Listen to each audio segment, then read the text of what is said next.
Hello friends, this is Malki Sharma and welcome on my YouTube channel Biology by Malki Sharma।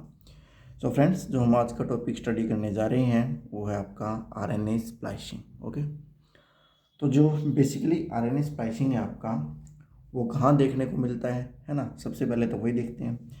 तो जैसे हमने eukaryotic transcription study किया था। Eukaryotic transcription के elongation के अंदर हमने स्टडी किया था किसके बारे में, आरएनए स्प्लाइसिंग के बारे में, है ना। वहाँ पे इसको देखा था कि कुछ आरएनए स्प्लाइसिंग नाम की भी आपकी चीज़ होती है ना। तो बेसिकली आरएनए स्प्लाइसिंग का मतलब जैसे नाम से पता चल रहा है ना, आरएनए के मॉलिक्यूल को क्या करेंगे, स्प्लिट करेंगे, तोड़ेंगे, है ना। और तोड़ेंगे फिर उसको क्या कर देंगे, तोड़ के क्या कर दिया जाएगा, जोड़ दिया जाएगा, है ना। तो दैट इज आरएनए स्प्लाइसिंग, समझ रहे हो। अब ये आरएनए स्प्लाइसिंग बेसिकली होता क्या है और इसकी जरूरत क्यों पड़ती है ना, ये सारी चीज़ें हमें जाननी होगी। ओके, तो सबसे पहले हम देख लेते हैं आरएनए स्प्लाइसिंग जो यूकैरियोटिक ट्रांसक्रिप्शन के इलोंगेशन के अंदर जो थी वो किस प्रकार से थी, है ना। उसको हम थोड़ा सा स्ट्रक्चर वाइज समझने की कोशिश करते हैं एक बार। ओके, तो हमने इलोंगेशन के अंदर देखा था भाई, ये हमारा सिंगल स्ट्रैंडेड डीएनए था, हेलिकेज के द्वारा इनको रिमूव कर दिया था। और यहाँ पे हमारा क्या था, आरएनएज पॉलीमरेज, है ना। इसकी जो टेल थी वो क्या थी, पोलराइज्ड थी, है ना। TEFB प्रोटीन इसको पोलराइज्ड किया था, समझ रहे हो। यहाँ से हमारा क्या था, एक आरएनए का 5' से 3' इसका आरएनए का सिंथेसाइज हो रहा था, है ना। और ये आरएनए का क्या था, एक आपका पोर्शन था, है ना। अब हम इस पोर्शन को क्या करते हैं भाई, थोड़ा सा जूम आउट करके देखते हैं। let us zoom out these portions and what we see here, let us check। Okay, देखते हुए तो इसके अंदर जब हम इस आरएनए सीक्वेंस को जब हम इसको जूम आउट करके देखते हैं तो बेसिकली यहाँ पे क्या होता है, आपको हमें यहाँ पे दो स्ट्रक्चर देखना, दो सीक्वेंस या स्ट्रक्चर्स इस आरएनए के अंदर हमें देखने को मिलते हैं। ओके, तो बेसिकली वो जो सीक्वेंस या स्ट्रक्चर है वो कौन कौन से वो देख लेते हैं। ओके, चलिए let us see the structures which is see in the RNA. तो ये हमारा क्या है, 5 से 3' हमारा क्या है, आरएनए है जो सिंथेसाइज हुआ है। ओके, जो यहाँ पे ब्लैक से दिखाई दे रहा है ये वाला जो स्ट्रक्चर है, ये स्ट्रक्चर या ये जो आपका रीजन है, दिस इज अ रीजन, इस रीजन को बोलते हैं exon. That is a exon region, समझ रहे हो। ये हमारा क्या है, ब्लैक वाला एक्सोन। और ये जो रेड वाला दिखाई दे रहा है ये क्या आपका एंड्रोन, ये क्या है आपका एंड्रोन। ओके, ये क्या आपका एंड्रोन। दो पोर्शन दिखे जब इस mRNA को हम या आरएनए को हम उठा के यहाँ पे देखते हैं तो हमें दो रीजन दिखते हैं। तो एक तो एक्सोन रीजन, एक दिखता है आपका एंड्रोन रीजन, समझ रहे हो। तो जो एक्सोन रीजन है बेसिकली वो क्या है, थोड़ा सा उसको हम देख लेते हैं। एक्सोन रीजन जो होता है आपका, exon region is a coding region, है ना। Exon region is a coding region and this coding region is required for the coding of any amino acids whenever this RNA is move toward the translation process, समझ रहे हो। तो ये जो axon reason है वो कोडिंग रीजन है और ये किसी अमाइनो एसिड को कोड करेगा जब हम ट्रांसलेशन प्रोसेस को देखेंगे, समझ रहे हो। और दूसरा हमारा क्या है आपका एंट्रॉन है भाई, है ना। अब ये एंट्रॉन क्या है, enteron containing non coding region, enteron containing non coding region. Okay, enteron containing non coding region. Okay, so if intron containing non-coding regions, so we can say that intron does not help in the process of translation, है ना, because it contain non coding regions। तो इसीलिए इसीलिए क्या है, intron की intron को निकाल दिया जाता है ना। इस सीक्वेंस से, आरएनए के सीक्वेंस से इस इंट्रॉन को क्या कर दिया जाता है, निकाल दिया जाता है, स्प्लिट कर दिया जाता है, तोड़ दिया जाता है ना। और इसीलिए आपका आरएनए स्प्लाइसिंग की क्या होती है, आवश्यकता पड़ती है, ज़रूरत होती है। तो आरएनए स्प्लाइसिंग की ज़रूरत बेसिकली इसलिए पड़ती है क्योंकि जब आगे इस आरएनए से आपका प्रोटीन बनता है, अमाइनो एसिड्स बनता है, तो उसके अंदर आपका एक नॉन कोडिंग सीक्वेंस आपका इंट्रॉन प्रेजेंट है। और हमें पता है ये जो नॉन कोडिंग सीक्वेंस है किसी अमाइनो एसिड के लिए कोड नहीं करेगा। अगर कोड नहीं करेगा तो ये क्या करेगा, कोई ना कोई डिस्टर्बेंस तो क्रिएट करेगा ही, है ना। कोडिंग जो प्रोटीन है उसको कोड करने के लिए, है ना, एक अलग प्रकार का ही सीक्वेंस बन जाएगा अमाइनो एसिड का अगर इसके अंदर इंट्रॉन प्रेजेंट होगा। So that's why we should remove the intron from this sequence, है ना। तो यही कारण है कि हमें आरएनए स्प्लाइसिंग की बेसिकली यहाँ पे जरूरत पड़ती है। ओके, तो देखिए the sequence which contain exon and intron in it and this form a RNA, और ये एक आरएनए बनाता है और this RNA is known as a precursor messenger RNA. Precursor messenger this is a precursor messenger RNA. Okay, that is a precursor messenger RNA, and whenever we split the intron or non-coding sequence from the precursor messenger RNA, then it form a mature messenger RNA. Okay, तो हमने क्या किया यहाँ पे RNA splicing की. Okay, RNA splicing की. Then RNA splicing करते ही हमारा क्या एक सीक्वेंस बन जाता है. ये हमारा 5 to आपका है ना, मान लीजिए 1 2 3 4 4 एक्सोन है, 5 to 3 डायरेक्शन में ये आपके बाइंड हुए, and there is formation of mature messenger RNA, है ना. तो यहाँ पे क्या हुआ, आपका मैच्योर मैसेंजर आरएनए क्या हुआ, सिंथेसाइज हुआ. ओके, तो बेसिकली ये हमने देखा है ना कि आरएनए स्प्लाइसिंग क्या होता है वो पता गया, और हमने ये देखा कि आरएनए स्प्लाइसिंग बेसिकली नीड क्यों पड़ी. चलिए भैया, अब हम इस आरएनए स्प्लाइसिंग को स्टेप वाइज समझने की कोशिश करेंगे. तो उससे पहले हम ये देखेंगे कि जो हमारा प्रीकर्सर एमआरएनए है, बेसिकली इस प्रीकर्सर एमआरएनए के अंदर कौन कौन सी सीक्वेंस या आपकी साइट प्रेजेंट होती है ना, कौन कौन सी सीक्वेंस या साइट प्रेजेंट होती है. ओके, तो सपोज मान लीजिएगा ये हमारा क्या है, आरएनए है ना, ये हमारा क्या है, आरएनए है. मान लीजिएगा इसके अंदर ये जो सीक्वेंस है, ये सीक्वेंस आपका क्या है, आपका एक्सोन सीक्वेंस है ना, और ये वाला भी क्या है, आपका एक्सोन सीक्वेंस है, और ये जो मैं बीच में वाइट से छोड़ रहा हूँ ये आपका क्या है, इंट्रॉन सीक्वेंस है. ओके, तो मान लीजिए ये सारे क्या है, आपके एक्सोन सीक्वेंस है. समझ रहे हो, red colour is a exon sequence. Okay, तो ये हमारा क्या है, रेड कलर एक्सोन सीक्वेंस है. ओके, और ये जो बच गया बीच में जो ये वाला सीक्वेंस है, ये आपका क्या है, इंट्रॉन. तो मैं इसको आई से डिनोट करता हूँ, इंट्रॉन इंट्रॉन और इंट्रॉन, और ये ऊपर वाला क्या है, आपका एक्सोन. ये हमारे क्या है, एक्सोन के सीक्वेंस है. समझ रहे हो, और ये क्या है, 5 to 3 है ना, 5 to 3 है. अब हम बेसिकली क्या देखते हैं कि जो एक्सोन है और जो इंट्रॉन है, इनके बीच में बेसिकली बहुत सारे आपके न्यूक्लियोटाइड पाए जाते हैं, और वो न्यूक्लियोटाइड के अंदर बहुत सारे आपके जैसे GU रिच सीक्वेंस होते हैं, है ना, AG रिच सीक्वेंस होते हैं, अलग अलग प्रकार के सीक्वेंस पाए जाते हैं. उनको थोड़ा हम रीड आउट करने की कोशिश करते हैं कौन कौन से सीक्वेंस यहाँ पे पाए जाते हैं. तो यहाँ से इतने पोर्शन को हम क्या करते हैं, थोड़ा सा जूम आउट करते हैं, है ना, जूम आउट करते हैं. तो whenever we zoom out this portions, then we find out some 3 type of site here, है ना. हम यहाँ पे 3 प्रकार की साइट देखते हैं जब हम इसको क्या करते हैं, जूम आउट करते हैं. ओके, तो देखिए भाई कितने प्रकार की या कौन कौन सी साइट हमें मिलती है. तो जब हम इसको जूम आउट करते हैं तो हमें 3 प्रकार की साइट आपको देखने को मिलेगी, और वो कौन कौन सी साइट है वो देख लेते हैं. ओके, तो 3 साइट होती है भाई, एक ये जो 5 प्राइम के ऊपर है, और एक हमारी 3 प्राइम के ऊपर है. 5 प्राइम के ऊपर जो प्रेजेंट है उसको बोलते हैं 5 prime splice site. Splice site, समझ रहे हो, 5 प्राइम स्प्लाइस साइट. एक 3 प्राइम के ऊपर है तो इसको बोलते हैं 3 प्राइम स्प्लाइस साइट. समझ रहे हो, स्प्लाइस साइट. एक तो हमारी क्या है, 5 प्राइम के ऊपर है जो 5 प्राइम स्प्लाइस साइट, एक हमारी क्या है, 3 प्राइम स्प्लाइस साइट. ओके, एक यहाँ पे बीच में ना हमारा ये पाया जाता है एडिनिन, एडिनिन पाया जाता है, और इसी एडेनिन को हम बोलते हैं ब्रांच पॉइंट, ब्रांच साइट. इसको बोलते हैं हम ब्रांच साइट. समझ रहे हो, that is a branch site. Okay, अब ये जो 5 प्राइम स्प्लाइस साइट है, ये इसके ऊपर हमारा ग्वानिन और यूरेसिल, ग्वानिन और यूरेसिल रिच, ग्वानिन और यूरेसिल रिच सीक्वेंस आपका पाया जाता है. समझ रहे हो, यहाँ पे ग्वानिन और यूरेसिल रिच सीक्वेंस पाया जाएगा 5 प्राइम साइट के ऊपर, और यहाँ पे जो मिलेगा आपका एडिनिन और आपका ग्वानिन रिच सीक्वेंस मिलेगा, एडिनिन और ग्वानिन रिच सीक्वेंस मिलेगा. ओके, एडिनिन और ग्वानिन रिच सीक्वेंस मिलेगा. ये मान लीजिएगा ये है आपका एक्सोन, ये आपका क्या है, एक्सोन, और ये हमारा क्या है, इंट्रॉन. समझ रहे हो, यहाँ तक का इंट्रॉन है. ओके, और ये क्या है, आपका एक्सोन है, ये हमारा क्या है, एक्सोन है. ओके, अब बेसिकली जो एक्सोन है इसके अंदर भी आपके इसके अंदर क्या है, GU रिच सीक्वेंस है. तो बस हम यही याद रखेंगे, यहाँ पे क्या है, GQ ग्वानिन, और क्या है आपका यूरेशियल, GU रिच सीक्वेंस है, और यहाँ पे क्या है आपका AG रिच सीक्वेंस है, हम बोलेंगे इसके अंदर AG रिच सीक्वेंस है. ओके, और जो हमारा ये जो A है बेसिकली हमारा A एडेनिन, एडेनिन के पास क्या पाया जाता है, आपका पॉलीपिरिमिडिन, पिरिमिडिन न्यूक्लियोटाइड, है ना. बहुत सारे पिरिमिडिन न्यूक्लियोटाइड, उनको हम Y से दर्शा देते हैं, है ना, इनको हम दर्शा देते हैं Y से. तो ये क्या है, ये है पॉलीपिरिमिडिन, पिरिमिडिन, पॉलीपिरिमिडिन सीक्वेंस. ओके, पॉलीपिरिमिडीन सीक्वेंस, समझ रहे हो।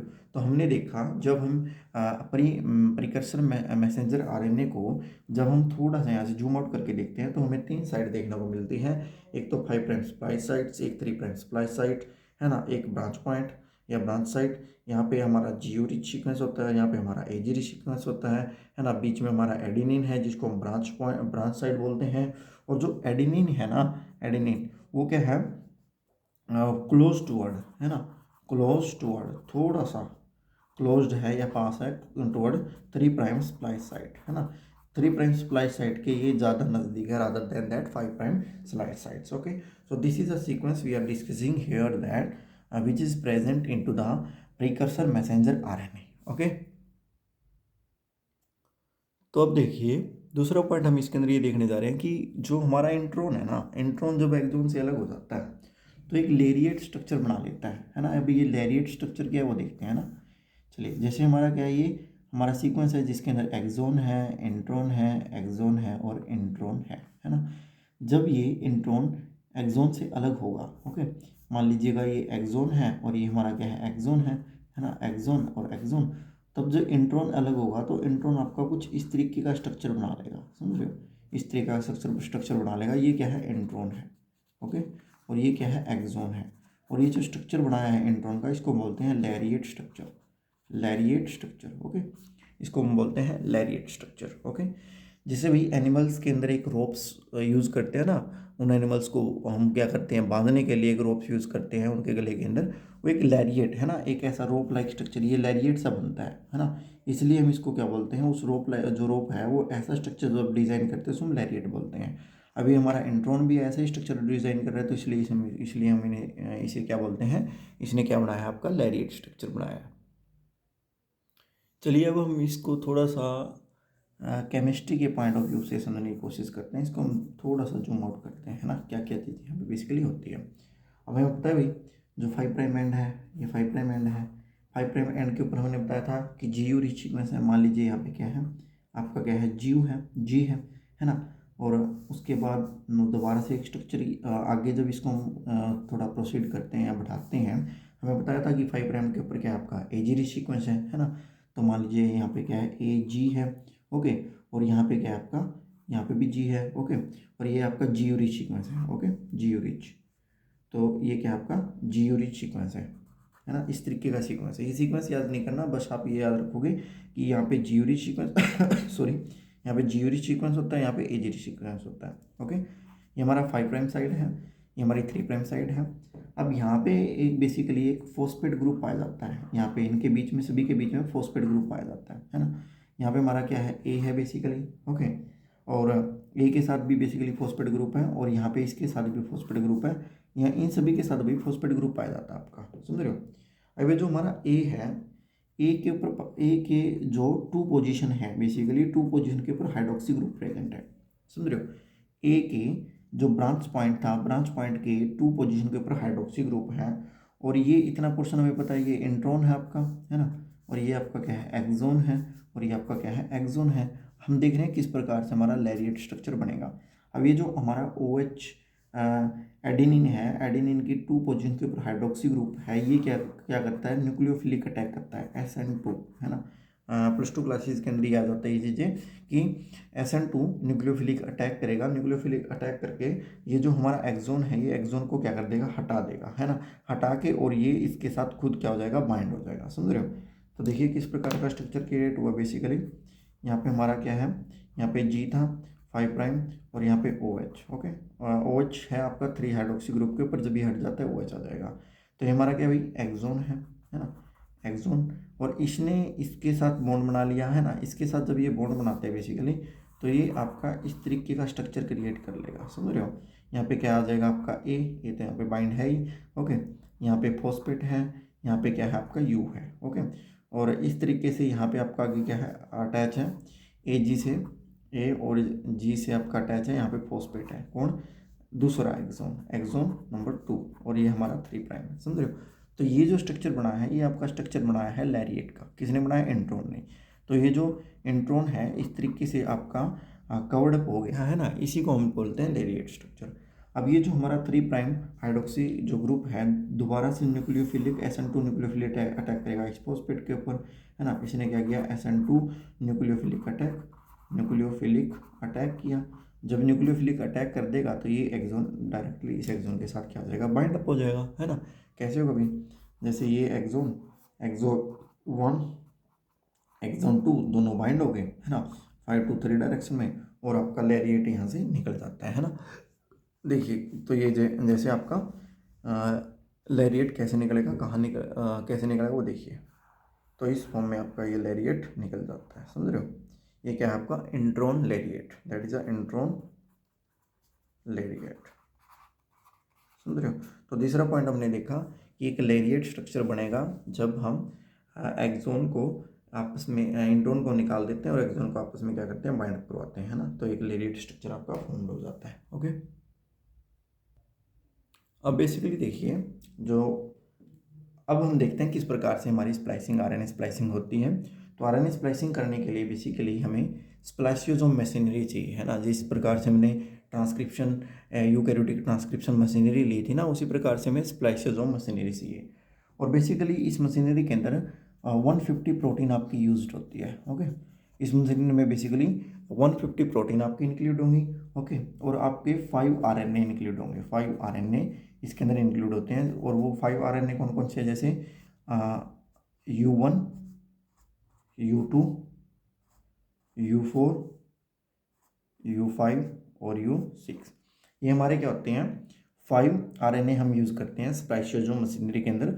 और इन सभी पांचों के 5 RNA मॉलिक्यूल्स को हम बोलते हैं small nuclear RNA, small nuclear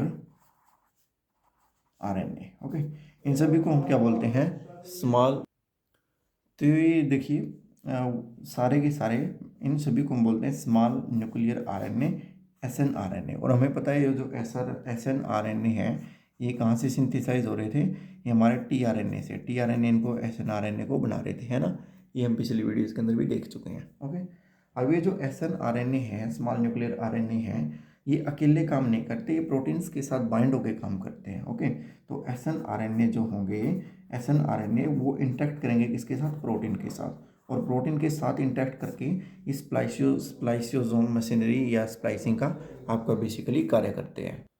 तो जो हमारे SNRNA हैं और जो प्रोटीन है दोनों मिलके एक कॉम्प्लेक्स बना लेते हैं, है ना। इस कॉम्प्लेक्स को बोलेंगे RNA प्रोटीन कॉम्प्लेक्स। बेसिकली इसको क्या बोला, RNA प्रोटीन कॉम्प्लेक्स। और ये जो RNA प्रोटीन कॉम्प्लेक्स है इसका जो नाम है वो नाम ये होगा small nuclear ribo small nuclear protein, है ना, small nuclear ribonuclear protein. Okay, तो इसको हम क्या बोलेंगे, स्मॉल न्यूक्लियर राइबोन्यूक्लियर प्रोटीन, है ना। जब दोनों मिलके काम करेंगे तो small nuclear ribo okay nuclear proteins. Okay, और इनको हम क्या बोल सकते हैं, स्नप्स। इनको हम स्नप्स भी बोल सकते हैं। ओके, तो बेसिकली हमारे स्मॉल न्यूक्लियर RNA अकेले काम ना करके प्रोटीन के साथ ग्रुप में कार्य करेंगे। और जब ये ग्रुप में कार्य करते हैं तो ये प्रोटीन के साथ एक कॉम्प्लेक्स बना लेते हैं और उस कॉम्प्लेक्स का नाम है स्नप्स या small nuclear ribonuclear protein. Okay, small nuclear ribonuclear protein. Okay, अब हम भाई क्या करते हैं, इसका पाथवे देखते हैं भाई किस प्रकार से RNA स्प्लाइसिंग होगी, है ना। Pathway of RNA splicing. तो RNA स्प्लाइसिंग का जो बेसिकली पाथवे है वो किस प्रकार से आपका बनेगा। तो जो RNA स्प्लाइसिंग है इसके अंदर 4 कॉम्प्लेक्स बनते हैं भाई। ओके, तो RNA स्प्लाइसिंग में बेसिकली आपकी 4 कॉम्प्लेक्स बनेंगे। वो कॉम्प्लेक्स कौन कौन से होंगे भाई, कॉम्प्लेक्स E, कॉम्प्लेक्स A और कॉम्प्लेक्स B और कॉम्प्लेक्स C। ये 4 कॉम्प्लेक्स बनेंगे, अलग अलग तरीके से बनेंगे। इन्हीं कॉम्प्लेक्स को हम देखते हैं किस प्रकार से आपके ये बनते हैं। तो चलिए अब हम पाथवे देखते हैं किस प्रकार से आपका होगा। तो ये हमें पता है भाई, जो 5' के ऊपर है 5' स्प्लाइस साइट है ना। ये हमारी 3' स्प्लाइस साइट है। ये हमारा क्या है, ब्रांच पॉइंट है, ब्रांच साइट है, समझ रहे हो। अब सबसे पहले क्या होगा, हमारे पास एक स्मॉल न्यूक्लियर RNA राइबोप्रोटीन RNA आएगा जिसका नाम है U1। ओके, U1 क्या है, small nuclear proteins, small nuclear ribonuclear protein, सबसे पहले आपका क्या आएगा, यू आएगा। ओके, और यू आएगा। अब U1 सॉरी है ना, अब U1 है क्या बेसिकली, ये U1 क्या है आपका, U1 क्या करेगा भाई, रिकॉग्नाइज करेगा, recognise the 5 prime splice site. Okay, 5 prime splice site के आके और इसके ऊपर क्या हो जाएगा, बाइंड हो जाएगा। ओके, समझ रहे हो किस प्रकार से ये बाइंड होगा। देखिए तो देखिए क्या हुआ,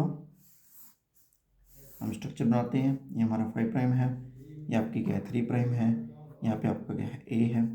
हमें बताया है U1 आपके यहाँ पे बाइंड हो जाता है। ओके, तो U1 आपका इस प्रकार से यहाँ पे आके क्या हो गया, बाइंड हो गया। ओके, U1 ने 5 प्राइम जो साइट है स्प्लाइस साइट उसको रिकॉग्नाइज किया और यहाँ पे आके बाइंड हो गया। ओके, मीनवाइल क्या होगा, एक प्रोटीन होगी जिसको हम बोलते हैं आपकी branch point binding protein, BBP। Okay, branch point binding protein, branch point binding protein आके ब्रांच साइट के साथ बाइंड हो जाएगी। ब्रांच पॉइंट बाइंडिंग प्रोटीन ये क्या किसके साथ बाइंड करेगी, bind with branch point binding protein bind with branch site. Okay, branch site के साथ बाइंड होगी आगे। मान लीजिए ये क्या है, हमारी ब्रांच पॉइंट बाइंडिंग प्रोटीन है। Okay, branch point binding protein. Okay, यहाँ पे ऐड हुई। दूसरी एक और प्रोटीन यहाँ पे इसके साथ ऐड होगी जिसको हम बोलते हैं इसको बोलेंगे हम U2AF। ओके, U2AF 65, U2AF 65 और 35, इसकी ये 2 सब यूनिट है बेसिकली। ओके, तो दूसरी प्रोटीन हमारी आई U2AF। ओके, 65 और आपकी 35, समझ रहे हो। तो AF indicate auxiliary factor, AF का मतलब होता है auxiliary factor. Okay, auxiliary factor ये आएगी और ये आके यहाँ पे बाइंड हो जाएगी, समझ रहे हो। तो किस तरीके से बाइंड हो रही है वो देखिए, U2AF 65। ओके, U2AF 65 और इसके साथ में 35, समझ रहे हो। तो इसकी 2 सब यूनिट है, एक तो लार्ज सब यूनिट है जो 65 है, 65 तो बाइंड होगी पिरिमिडिन के साथ, पिरिमिडिन ट्रैक के साथ बाइंड होगी, है ना। 65 तो बाइंड होगी पिरिमिडिन ट्रैक के साथ, और जो 35 है 35 बाइंड होती है 3 प्राइम स्प्लाइस साइट के साथ, 3 प्राइम स्प्लाइस साइट के साथ हमारी 35 जो स्मॉल सब यूनिट है वो आके क्या हो जाती है, बाइंड हो जाती है ना। तो जैसे ये सारी बाइंडिंग आपकी यहाँ पे प्रोसीड हुई या पॉसिबल हुई, इन सभी बाइंडिंग होने के बाद एक कॉम्प्लेक्स का निर्माण होता है और इसको हम बोलते हैं ई कॉम्प्लेक्स। ओके, तो इस तरीके से हमारा ये बनता है यहाँ पे ई कॉम्प्लेक्स। ओके, तो ये ई कॉम्प्लेक्स है ना। तो अब हम इस स्ट्रक्चर्स को, ये जो U1 है और हमारा जो RNA है जिसका एक्सोन है और जो इंट्रॉन है, इनके बीच में जो बॉन्डिंग हो रही है उसको हम थोड़ा सा जूम आउट करते हैं ना, जूम आउट करते हैं किस प्रकार से बॉन्डिंग होती हुई दिखाई दे रही है। तो जैसे भाई इसका यहाँ पे क्या है, आपका एक्सोन होगा। ओके, यहाँ पे क्या होगा, एक्सोन होगा, यहाँ पे सीक्वेंस होगा भाई GU हमने बताया था कि यहाँ पे GU रिच सीक्वेंस है, यहाँ पे बाइंडिंग होगी आपकी किसकी, U1 की, समझ रहे हो। U1 G के अगेंस्ट में C और A, है ना। इस तरीके से आपका U1 इसके साथ क्या करता है, बाइंड करता है। E1 कॉम्प्लेक्स के अंदर ये सारी चीज़ें थी। ओके, अब देखिए क्या होगा, जो हमारा ब्रांच पॉइंट बाइंडिंग प्रोटीन थी वो रिमूव हो जाएगी और इसकी जगह पे आ जाएगा U2, है ना। U2 जो हमारा RNA है, स्मॉल न्यूक्लियर राइबोन्यूक्लियर प्रोटीन्स, है ना, ये आके इसकी जगह क्या हो जाएगी, बाइंड हो जाएगी। और U2 को बाइंड करवाने में मदद करेगा हमारा, वो मदद करेगा आपका U2AF फैक्टर, इसको बाइंड करवाने में क्या करता है, मदद करता है ना। तो किस प्रकार से इसकी बाइंडिंग होगी, let us check here how it can be bind. Okay, तो जैसे यहाँ पे A पोजीशन के ऊपर हमारा बाइंड होता है कौन, U2, है ना, उस तरीके यहाँ पे वही है हमारा, ये फैक्टर्स बाइंड हुए हैं, ये 5 प्राइम है, ये 3 प्राइम है ना, ये हमारा इंट्रॉन है और ये हमारा एक्सोन है। तो जैसे ये बाइंड होता है U2 हमारा किसके साथ, जब इंट्रॉन पोर्शन के ऊपर U2 आके बाइंड होता है ब्रांच पॉइंट के ऊपर, तो यहाँ पे जो डबल स्टैंडर्ड DNA था वो आपका कन्वर्ट होता है सिंगल स्टैंडर्ड DNA के अंदर, सिंगल स्टैंडर्ड न्यूक्लियोटाइड या DNA सॉरी डबल स्टैंडर्ड जो RNA था, डबल स्टैंडर्ड RNA कन्वर्ट होता है सिंगल स्टैंडर्ड RNA के अंदर। और ये जो हमारा अब यहाँ पे एडेनिन जो रेजिड्यू है, it is free to bind with the 5 prime splice site, समझ रहे हो। कि जैसे U2 आया, U2 ने जो डबल स्टैंडर्ड आरएनए था उसको थोड़ा सा कन्वर्ट कर दिया सिंगल स्टैंडर्ड आरएनए के अंदर, और ये जो एडेनिन है अब फ्री है बाइंड करने के लिए 5 प्राइम स्प्लाइस साइट के साथ। ओके, तो U2 आया, U2 का बेसिकली ये फंक्शन था, है ना। ये जो कॉम्प्लेक्स क्रिएट हुआ U2 के आने से, है ना, ये हमारा क्या है U2AF65 और ये हमारा क्या है 35, समझ रहे हो। ये कॉम्प्लेक्स है और इस कॉम्प्लेक्स को हम क्या बोलते हैं, ए कॉम्प्लेक्स बोलेंगे। ओके, यहाँ तक का जो कॉम्प्लेक्स आपका बना है that is a complex. Okay, समझ रहे हो। चलिए उसके बाद क्या है भाई, नेक्स्ट जो कॉम्प्लेक्स बनेगा आपका वो कौन सा कॉम्प्लेक्स बनेगा वो देख लेते हैं। अब क्या होगा, एक कॉम्प्लेक्स आता है हमारा U6, U5, U4 और U5 का, इसको बोलते हैं हम try small nuclear ribo nuclear protein complex, है ना।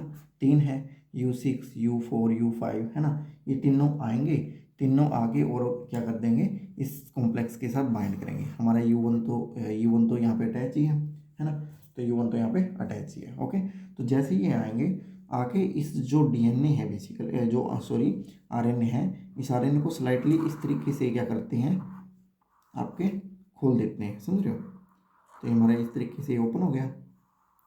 ओके, यहाँ पे हमारा क्या है एक्सोन है 3 प्राइम एंड के साथ, यहाँ पे भी हमारा क्या है 5 प्राइम एंड के ऊपर एक्सोन है ना।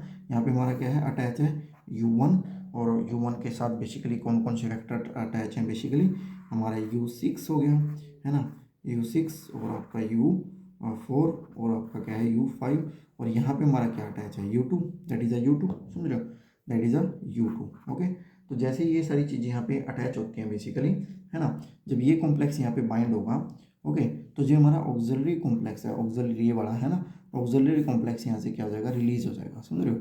तो U2AF65 और जो हमारा 35 है यहाँ से रिलीज हो गया, और ये इस तरीके का आपका यहाँ पे कॉम्प्लेक्स क्रिएट हो जाता है। ओके, अब आगे फर्दर इसके अंदर कॉन्फर्मेशन चेंजेस आएंगे। कॉन्फर्मेशन चेंजिंग आने से जो U1 है वो एक्सोन की यहाँ पे जो 5 प्राइम एक्सोन के ऊपर जो प्रेजेंट है, जो U1 है यहाँ से क्या हो जाएगा निकल जाएगा, है ना, क्या हो जाएगा रिमूव हो जाएगा।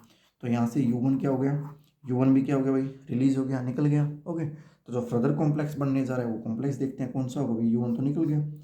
तो वही हमारा जो डीएनए इस तरीके सॉरी बार बार डीएनए बोल रहा हूँ सॉरी आरएनए। ओके, तो इस तरीके से ये आपका होगा। ओके, तो यहाँ पे क्या होगा हमारा देख लेते हैं क्या क्या रह गया हमारा। ये हमारा 5 प्राइम पे है, ये हमारा 3 प्राइम सीक्वेंस है, यहाँ पे U6, ओके, और यहाँ पे क्या है U4, और यहाँ पे क्या है U5, और यहाँ पे क्या है U2, सुन रहे हो U2। और यहाँ पे जो ये कॉम्प्लेक्स यहाँ पे क्रिएट हुआ है, इस कॉम्प्लेक्स को हम बोलते हैं भाई आपका, ये वाला कॉम्प्लेक्स जो यहाँ पे क्रिएट हुआ था इस कॉम्प्लेक्स को बोला जाएगा बी कॉम्प्लेक्स, समझ रहे हो, बी कॉम्प्लेक्स। ओके, इस कॉम्प्लेक्स को बोला गया बी कॉम्प्लेक्स, और ये जो लास्ट में जो कॉम्प्लेक्स क्रिएट हुआ है इस कॉम्प्लेक्स को हम क्या बोलते हैं आपका C complex. Okay, C complex. Okay, C complex. आगे फर्दर क्या करेगा, यहाँ पे जो ये जो हमारा एक्सोन है, ये एक्सोन यहाँ से क्या हो जाएगा अलग हो जाएगा, हट जाएगा, है ना। कैसे हट जाएगा चलो देखते हैं। तो देखिए भाई, ये जो इतना एक्सोन था यहाँ से रिमूव हो गया। ओके, ये एक्सोन रिमूव हो गया, समझ रहे हो। एक्सोन रिमूव हो जाने के बाद हमारे पास जो स्ट्रक्चर बचेगा वो इस तरीके का होगा कुछ। यहाँ पे एडेनिन है, यहाँ पे आपका एक्सोन अभी भी है 5 प्राइम के ऊपर एक्सोन है, ये हमारा क्या है 3 प्राइम के ऊपर एक्सोन है। ओके, और इसके साथ वही मशीनरी आपकी अटैच है वही सारी की सारी, है ना, U6, U4, U5 और U2। Okay, U6, U4, U5, U2, और उसके बाद ये जो पूरा का पूरा कॉम्प्लेक्स है ये आपका ये वाला जो हमें बताया था, मैंने बताया था कि जो ये वाला है U5, इसके जो OH ग्रुप है 3 प्राइम OH ग्रुप, ये फॉस्फेट के ऊपर अटैक करते हैं इसके ऊपर, है ना। जब ये इसके फॉस्फेट के ऊपर अटैक कर देंगे तो किस तरीके का स्ट्रक्चर बनेगा, exon 1, exon 2। Okay, 5 to 3 direction में आपका एक्सोन सिंथेसाइज हो रहा है। ओके, उस तरीके से, और इस साइड बाय साइड एक आपका यहाँ से लेरिएट जो है, लेरिएट आपका इस तरीके से निकल जाएगा, है ना। ये हमारा क्या है लेरिएट है, तो यह है इंट्रोन लेरिएट। ओके, इंट्रोन लेरिएट, और इसके साथ हमारी स्प्लाइसिंग मशीनरी अटैच है C6 और C4 और C5 U6, U4, U5, है ना। ये हमारे क्या हैं, स्मॉल न्यूक्लियर राइबोन्यूक्लियर प्रोटीन्स हैं। ओके, और इसके साथ हमारा U2। ओके, उसके बाद जब ये लैरिएट आपका बन जाता है, इस लैरिएट से जो स्प्लाइसियोसोम मैसेनरी है वो डिटैच्ड हो जाएंगे, डिटैच्ड हो जाके हट के दोबारा से किसी दूसरे RNA के साथ अटैच होगी, है ना, दूसरे RNA के साथ अटैच होकर उसको क्या करेगी, आगे स्प्लाइसिंग करेगी। अब ये जो हमारा लास्ट में जो RNA बन रहा है, इस RNA को बोलते हैं मैच्योर मैसेंजर RNA। ओके, तो यही फ्रेंड्स आपकी क्या है, स्प्लाइसिंग है। ओके, अब ये जो स्प्लाइसिंग है, बेसिकली स्प्लाइसिंग होती है किसके अंदर, न्यूक्लियस के अंदर। ओके, न्यूक्लियस के अंदर न्यूक्लियस स्प्लाइसिंग के बाद इसकी होगी 5 प्राइम कैपिंग, वो हम हमारी नेक्स्ट वीडियो के अंदर करेंगे। और उसके बाद इसकी होगी पॉली एडिनाइलेशन, एडिनाइलेशन। ओके, ये सारी चीज़ें किसके अंदर होगी भाई, न्यूक्लियस के अंदर होगी। ओके, उसके बाद जब पॉली एडिनाइलेशन हो जाएगी तो ये जो हमारा स्प्लाइज्ड पॉली एडिनाइलेटेड और 5 प्राइम कैप्ड जो हमारा RNA है वो चला जाता है किसके अंदर, साइटोसोल के अंदर, साइटोसोल के अंदर या साइटोप्लाज्मा के अंदर। यहाँ पे फिर इसकी क्या होगी, आपकी ट्रांसलेशन। Okay, translation. तो ये जब 5 प्राइम कैपिंग, पॉलीएडेनाइलेशन, ये सारी चीज़ें हो जाएंगी तब हम ट्रांसलेशन की तरफ मूव करेंगे। ओके फ्रेंड्स, सो ये था हमारा आज का topic, RNA splicing. Okay, thanks for watching the video.